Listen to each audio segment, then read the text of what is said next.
আসসালামু আলাইকুম সুপ্রিয় শিক্ষার্থী, আশা করি তোমরা যে যেখানে আছো ভালো আছো।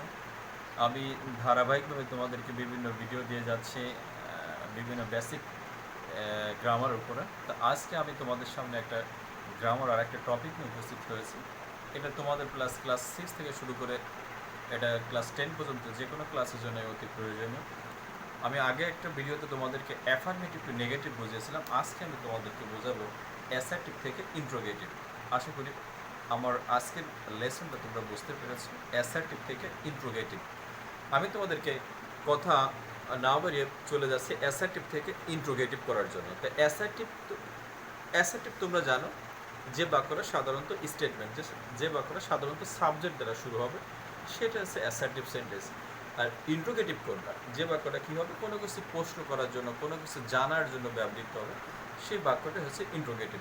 তো অ্যাসার্টিভ থেকে ইন্ট্রোগেটিভ করতে হলে তোমাদের শুরুতে যে বিষয়গুলো জানার দরকার সেটা একটু দেখো। অর্থাৎ অ্যাসার্টিভ থেকে যখন তুমি ইন্ট্রোগেটিভ করবা তখন কি করতে হবে দেখো। যদি অ্যাসার্টিভ সেন্টেন্সে নোবডি থাকে, তোমাকে interrogative anybody, no one, any one, no, any, never, ever, nothing, anything, nowhere, anywhere. Assertive থেকে এক্সক্লেমেটিভ করতে হলে, অ্যাসার্টিভ থেকে ইন্ট্রোগেটিভ করতে হলে তোমাকে কিন্তু, আমি কিন্তু আগেও বলেছি, বিভিন্ন ভিডিওতে বলেছি তোমাদেরকে অক্সিলারিগুলো মুখস্থ করার জন্য। এই অক্সিলারি রূপ কিন্তু তোমাদেরকে জানতে হবে। তোমরা জানো যে অক্সিলারি 4 প্রকার: to be, to do, to have, modal. To be হচ্ছে am is are, was were, shall will. To do হচ্ছে do does did. To have হচ্ছে হ্যাভ হ্যাজ হ্যাড। মডাল হচ্ছে can, could, may, might, shall, should, will, would, need, dare, ought to. আমি তোমাদেরকে জানার জন্য আরেকবার মনে করিয়ে দিলাম।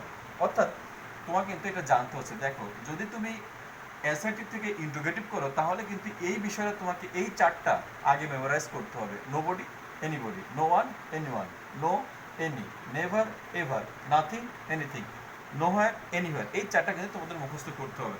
তো আমরা এখন সরাসরি চলে যাচ্ছি রুলসে চলে যাচ্ছে। দেখো, আমি 2টা রুলস লিখেছি। প্রথম কি লিখেছি? অক্সিলারি প্লাস সাবজেক্ট প্লাস বাকি অংশ পোস্টবোধক।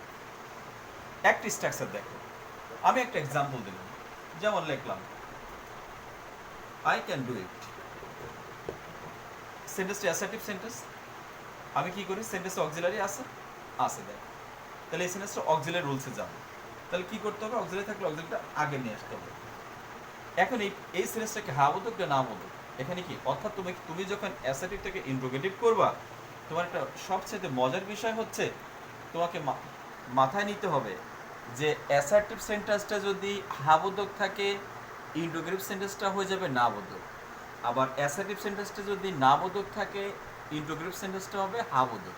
তোমাকে কিন্তু এই ধারণাটা মাথায় নিতে হবে যে তোমাকে অবশ্যই অ্যাসার্টিভ সেন্টেন্স হা বোধক থাকলে ইন্ট্রোগেটিভ না বোধক হয়ে যাবে, আর অ্যাসার্টিভ সেন্টেন্সে না বোধক থাকে ইন্ট্রোগেটিভ সেন্টেন্সটা হা বোধক হয়ে যাবে। অর্থাৎ এইটা কিন্তু তোমাকে বিশাল একটা গুরুত্বপূর্ণ বিষয় মাথায় নিতে হবে।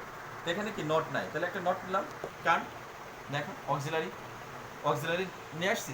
এখানে কি নেবো? সাবজেক্ট কি? আই। বাকি অংশ কি পড়ে আছে কি? Do it. এখন কি দেবো? প্রশ্নবোধক। আমি আর একটা এক্সাম্পল দিচ্ছি। দেখো, হি শুড গো দেয়ার। দেখো, অক্সিলারি আছে না? আছে। শুড এসএনএস কি এখানে কি না নট আছে? আমি বলছি যে হাবোধক থাকলে না বোধক করতে হবে। তাহলে নট নাই, এখানে নট যোগ করো।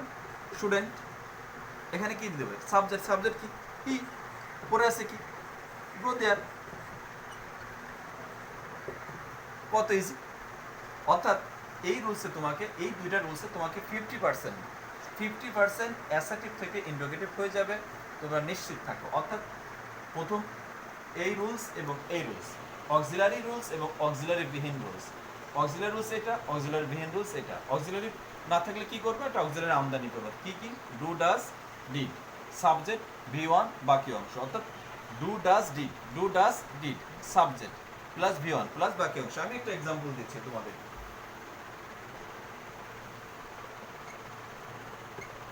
I work in a school. He goes to school. দেখো, আমি অ্যাসার্টিভ সেন্টেন্সকে ইন্ট্রোগেটিভ করব। কি করতে হবে?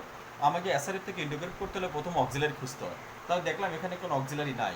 তাহলে একটা অক্সিলারি আমদানি করতে হবে, সেটা কি ডু ডাজ ডিড, এটা কন্টেন্স আছে প্রেজেন্ট টেন্স, তার মানে কি নিবা তুমি ডু নিবা। আমি আগেও বলছি যে অ্যাসার্টিভ সেন্টেন্স হাবোধক হয় ইন্ডোগ্রেফকে না বোধক করতে হবে, তার মানে এটা হাবোধক আছে না বোধক করি ডোন্ট আই, তার মানে কি ডু ডাজ ডিড এর পরে কি হবে সাবজেক্ট, দেখো ডু ডাজ ডিড এর পরে কি নিলাম সাবজেক্ট, এরপর কি নেব V1, এই ওয়ার্কের V1 কি ওয়ার্ক ইন স্কুল, এটা কি আছে গোস টু স্কুল, এখানে কি আছে গোজ আছে, এটা কোন টেন্স আছে দেখো অক্সিলারি আছে সেন্টেন্সে নাই, অক্সিলারি আমদানি করো এস এর কারণে কি নিলাম ডাজ, সেন্টেন্সে নট নাই একটা নট নাও ডাজেন্ট কি, এখন কি বলা আছে V1, এর V1 কি গো, কারণ আমরা তো এখানে এসবিএস কাজ করে ফেলেছি, এখানে এসবিএস করা যাবে না, অর্থাৎ ডু ডাজ ডিড এর পরে সবসময় V1, সবসময় V1 গো টু স্কুল। আশা করি তোমরা যদি এই দুইটা রোজ বুঝতে পারো তোমাদের 50% হয়ে যাবে ইনশাআল্লাহ। এভরিবডি এভরিওয়ান, যদি এভরিবডি এভরিওয়ান অথবা ইচ ওয়ান এগুলো দ্বারা অ্যাসার্টিভ সেন্টেন্স শুরু হয় তাহলে কি লিখবে দেখো everybody wants to be happy, আমরা এই এভরির জন্য কি দেব, এভরিবডির জন্য কি দেব হু দেব, কি নেব হু নেব, অর্থাৎ এভরিবডি এভরিওয়ান ইচ ওয়ান এই জিনিসগুলো যদি থাকে অ্যাসার্টিভ সেন্টেন্সে তোমাকে ইন্টিগ্রেট করার জন্য এর জন্য একটা কি নিবা হু নিবা, ক্লিয়ার। এখন আমি আগে বলছি এটা যে হাবোধক অ্যাসার্টিভ সেন্টেন্স হাবোধক এটা নাবোধক করতে হবে, তাহলে এটা কোন টেন্স আছে প্রেজেন্ট টেন্স, এস বেস দেখো তাহলে doesn't now doesn't, clear. Do ডাজের পর সবসময় তোমাকে ভার্বের বেস ফর্ম, এটা কি আছে ওয়ান ওয়ান্টস আছে, হয়ে গেলে কি ওয়ান টু বি হ্যাপি, অর্থাৎ এভরিবডি এভরিওয়ান ইচ ওয়ান যাই থাক না কেন এর জন্য তুমি কি নেবা হু নিবে, হু নেওয়ার পরে কি ডাজেন্ট অথবা ডিডেন্ট, ডাজেন্ট অথবা ডিডেন্ট এইটা যদি পাস্ট টেন্স থাকে তাহলে ডিডেন্ট, এইটা যদি ভার্বটা যদি প্রেজেন্ট টেন্স থাকে তাহলে ডাজেন্ট, ডু ডাজ ডিডের পর সবসময় ভার্বের base form.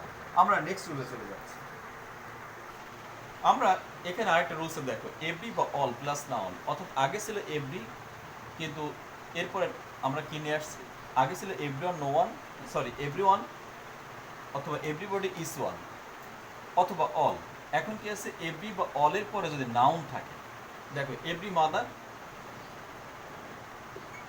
Loves her child, তাহলে আমরা কি নিতে পারি, আমরা কিন্তু এখানে হু রুলস দিলে আমরা পারবো না, অর্থাৎ এভরি বা অলের পরে যে নাউন থাকে এভরি বা অলের পরে যে নাউন থাকে দেখো এভরি পরে কি আছে মাদার আছে, তখন আমাদেরকে একটা সূত্র নিয়ে আসতে হবে, কি আনবে এই এভরি পরিবর্তে is there okay is there any, অর্থাৎ এভরির পরিবর্তে আমরা কি করব এভরির পরে যদি নাউন থাকে তাহলে কি নিব ইজ দেয়ার এনি, পরে আছে কি mother, okay is there any mother, এখন এটা সেন্টেন্সটা হাবোধক আছে আমাকে নাবোধক করতে হবে, এর জন্য কি আনতে হবে একটা হু নিয়ে আসতে হবে, হু কোন টেন্স আছে প্রেজেন্ট টেন্স, কি নেব doesn't, who doesn't love her child, আবার আমি বলছি অর্থাৎ এভরি বা অল এরপরে যে নাউন থাকে তখন তোমাদের কি নিয়ে আসতে হবে এই এভরি বা অলের পরিবর্তে ইজ দেয়ার এনি, এরপরে এভরি বা অলের পরে যে শব্দ থাকে মাদার, তা সেন্টেন্সটা আসছে হাবোধক, এটাকে আমরা একটা নাবোধক করতে হবে ইন্টিগ্রেট করার জন্য, কি আনতে হবে একটা হু আনতে হবে, হু কোন এটা কি আছে প্রেজেন্ট টেন্স ডাজেন্ট, এটা যে পাস্ট টেন্স থাকতো তাই আমি এখানে ডিডেন্ট নিতাম, love her child, no one nobody none no one nobody none no one, এটা যদি অ্যাসার্টিভ সেন্টেন্স থাকে তুমি ইন্টিগ্রেট কি নিবা হু নিবা, যাও নোবডি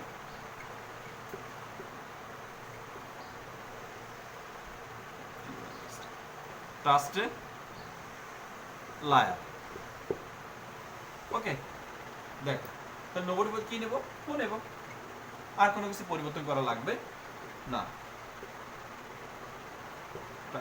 ট্রাস্টে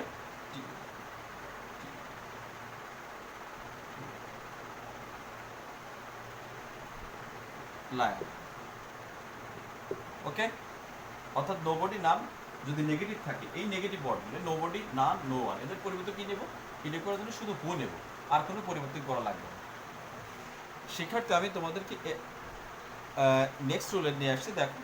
অর্থাৎ সেন্টেন্সে যদি নাথিং থাকে, কি থাকে তোমরা জানো, নাথিং থাকলে কি করতে হবে? এনিথিং আনতে হবে। তার মানে এই সেন্টেন্সে there is nothing in the box, কি আছে?